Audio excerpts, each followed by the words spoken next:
আসসালামু আলাইকুম এভরিওয়ান, কেমন আছেন? আশা করি ভালো আছেন। আলহামদুলিল্লাহ আমিও ভালো আছি। আজ রান্না করব ছোট মাছ, মালা ডেলা মাছ। গ্রাম বাংলার ঐতিহ্যবাহী রান্না এগুলা। বৃষ্টির দিনে আমরা ছোটবেলায় দেখতাম মাছ ধরে আনতো, মা রান্না করতো।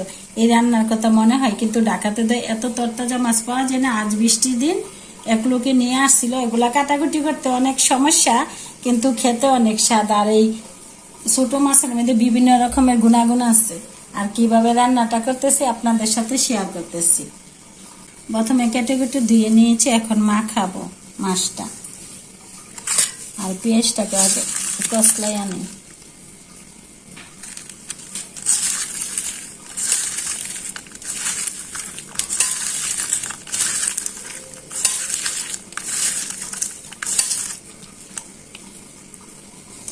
পরিমাণ মতো লবণটা দিয়েছি।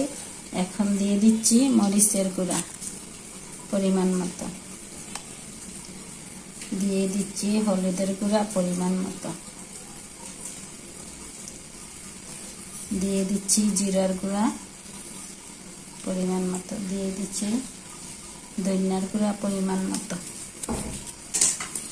এই ছোট মাছটা আমার খাতে মাখিয়ে রান্না করলে অনেক স্বাদ লাগে। দিয়ে দিচ্ছি পরিমাণ মতো রসুন বাটা। এখন মাখিয়ে নিচ্ছি মাছগুলো।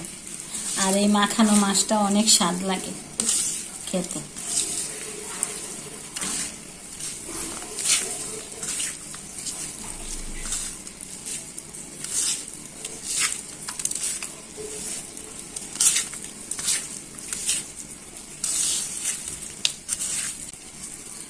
অনেক সময় আছে বড় বড় মাছ খাই, দামি খাবার খাই, এত টেস্ট লাগে না। এই ছোট মাছের মধ্যে যে একটা টেস্ট পাওয়া যায়। ভিন্ন রকমের মাছ তো, আর খেতেও স্বাদ, আর শরীরের জন্য ভালো। ছোট বড় সকলেই মাছগুলো খাবেন। ভালো করে মাখানো হয়ে গেছে, এখন চুলায় বসিয়ে দেব। চুলাতে তেমন গ্যাস নেই, অল্প গ্যাস তো, তার জন্য চাকাটা উঠাই নিচ্ছি। কড়াইটা বসিয়ে দিচ্ছি। কড়াইতে তেলটা দিয়ে দিচ্ছি, ভালো করে গরম হয়ে যাক, পরে মাছটা দিয়ে দিব।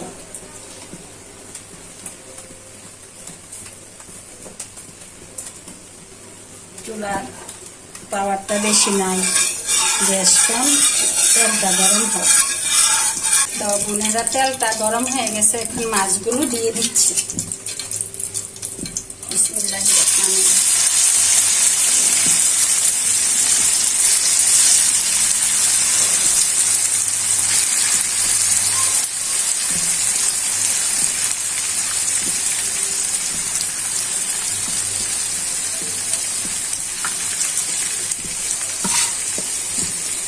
আর এই গুঁড়া মাছের চচ্চড়িতে ঝোল দেওয়া লাগে না, মাখানো হয়েছে তো, এই মাখানো থেকে হালকা একটু ঝোল উঠবে। এটা ভাজা ভাজা করে রান্না করলে বেশি স্বাদ লাগে, ঝোল দিব না। এখন একটু ঢেকে দিচ্ছি যাতে একটু সিদ্ধ হয়ে যায়। দেখছেন বোনেরা, বলছিলাম না যে ছোট মাছে যে ঝোল দেওয়া লাগে না, মাছ যে মাখাইছি ওইটাতেই ঝোল উঠে যায়। চচ্চড়ি তো, এই চচ্চড়িতে অনেক সময় কাঁচা আম দিলে ভালো লাগে, টমেটো দিলে ভালো লাগে। আজ আমার বাসায় টমেটো নেই, তার জন্য দেই নাই। আমি এইভাবে কাঁচামরিচ দিয়ে ধনিয়া পাতা দিয়ে চচ্চড়িটা করে খাবো। আর এই চচ্চড়িটা আমার কাছে অনেক ভালো লাগে। বৃষ্টি পড়তেছে, বৃষ্টিটা কি ভালো লাগতেছে।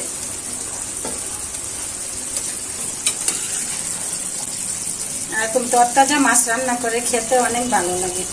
মাছটা একদম তরতাজা, লোকেরা নিয়ে আসতে বৃষ্টি দিতে রাখলাম। একটু ঢেকে দিই, ভালো করে রান্নাটা হয়ে যাক।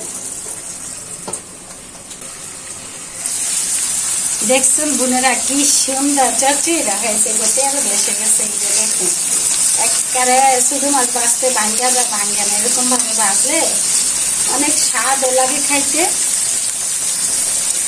আর মচমচে হয়। হাতে মাখায় নেওয়াতে ভাঙ্গে নাই।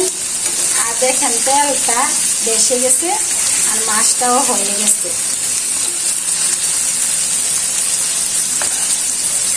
আর এগুলোতে জল দেওয়া লাগে না, এমনিতেই ছোট মাছটাও সিদ্ধ হয়ে যায়। তো বোনেরা, ধনিয়া পাতাগুলো দিয়ে দিচ্ছি, দেশি ধনিয়া পাতা। আর এই যে ধনিয়া পাতাটা সেন্টই একটা অন্যরকম ঘ্রাণ, মজার একটা ঘ্রাণ। আর বৃষ্টির দিনে গরম ভাত দিয়ে খেতে তো বুঝে নিতে তো মজা লাগবে। তো বোনেরা, লুপ আর সামলাইতে পারতেছি না, একটু লবণটা চেখে দেখি। মাশাল্লাহ মাশাল্লাহ অনেক স্বাদ হয়েছে। তো বোনেরা এরকম ভাবে রান্না করে খেয়ে দেখবেন, ছোট মাছ অনেক ভালো লাগে। তো বোনেরা ছোট মাছের মধ্যে আমার টবে রাখা লেবু গাছ আছে, লেবু গাছের 2-3টা পাতা দিয়ে দিলাম, এটার সেন্টটা অন্যরকম লাগে। মনে করেন গরম ভাতের সাথে খেতে লেবুর গান, লেবু পাতাটা এরকম একটা সেন্ট দেয় চচ্চড়ির মধ্যে। তো বোনেরা ভালো থাকবেন, সুস্থ থাকবেন, আমার ভিডিওগুলো বেশি বেশি দেখবেন, লাইক কমেন্ট করে আমার পাশে থাকবেন। আল্লাহ হাফেজ।